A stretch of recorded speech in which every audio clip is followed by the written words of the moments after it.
Réveiller notre créativité et notre inventivité en cuisine est la meilleure des façons pour éviter le stress, mais surtout pour ne pas que ce soit une activité répétitive ou même ennuyeuse.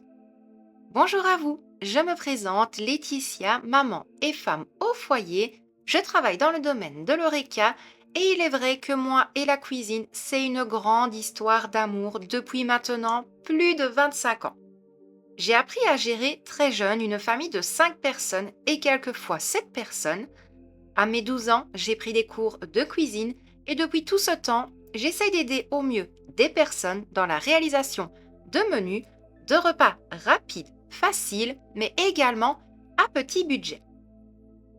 Fin de mois difficile égale manque de motivation. Ah, il ne me reste que 10 euros pour tenir 4 jours, je ne vais jamais y arriver. Détrompez-vous, avec peu d'ingrédients, nous pouvons créer de bonnes choses. On fouille dans le frigo, le congélateur, les armoires et nous listons tout ce que nous trouvons.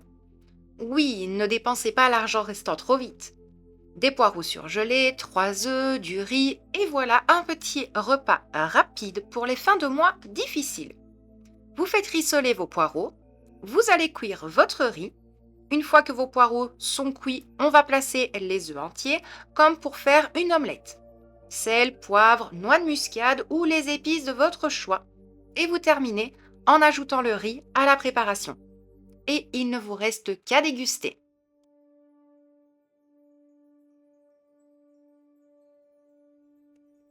Être particulièrement réactif avec ce qu'il nous reste peut se transformer en un véritable festin. Ne dit-on pas que nous devons nous contenter de peu?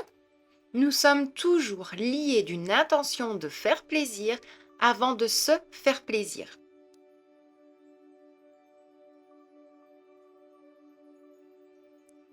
Pour moi, l'inventivité, je la traduirais comme le fait de redonner à la cuisine son sens premier, c'est-à-dire mélanger les aliments au gré de nos envies, de nos intuitions, expérimenter et créer tout simplement.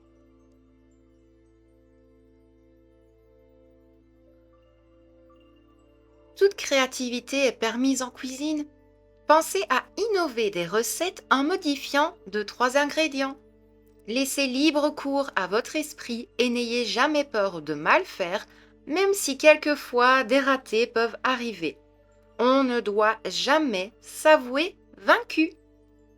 Mais alors, comment être créatif? En changeant des ingrédients. Par exemple, remplacer le vinaigre par du cidre ou du jus de raisin dans la vinaigrette. Remplacer le sucre par de la compote de pommes. En changeant également le mode de cuisson. La cuisson au four, moins chaud et plus lente pour respecter les saveurs de votre poisson. Faire cuire un gâteau dans un panier vapeur, qui d'ailleurs a souvent été une réussite dans mon cookéo. En changeant les quantités, enlever par exemple la moitié de sucre, en enlevant les aliments que vous n'aimez pas dans une recette et les remplacer par ceux que vous aimez. Une chose que j'adore faire une fois semaine, c'est cocher à l'aveugle un pays et cuisiner un repas entier sur le thème de ce pays. Il y a tellement de possibilités, faites-vous plaisir, épatez-vous. Et puis, comme disait Gusto dans Ratatouille, tout le monde peut cuisiner. Parlons préparation maintenant. En premier lieu, les lunchbox. Car là aussi, il y a une multitude de compositions possibles. Vous pouvez effectuer une capture si vous le souhaitez concernant ces quelques petites idées de lunchbox. C'est simple, rapide et original. Les salades en bocaux, un must quand vous êtes pressé le soir ou même si vous souhaitez emporter un déjeuner sans prise de tête et éviter de se prendre un kebab ou un sandwich sur son temps de midi. C'est des 3 en 1 comme je dis. Rapide à préparer, équilibré et facile à emporter. Bon, passons à la pratique, car oui, il y a des petites règles d'empilement pour éviter une mauvaise surprise lors de la réalisation de vos salades jars. Préférez les bocaux en verre aux boîtes en plastique. Commencez toujours par disposer la vinaigrette. Pourquoi? Eh bien car elle ne doit pas être en contact avec des aliments fragiles. C'est pour cela qu'il y a des règles d'empilement. Veillez à bien sécher vos fruits et ou légumes avant de les placer dans votre bocal pour éviter qu'ils ne rendent de l'eau. Évitez de tasser, laissez de la place entre la salade et le couvercle. Revenons justement aux règles d'empilement.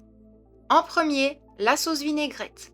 Ensuite, féculents ou céréales, pâtes, lentilles, riz, nouilles.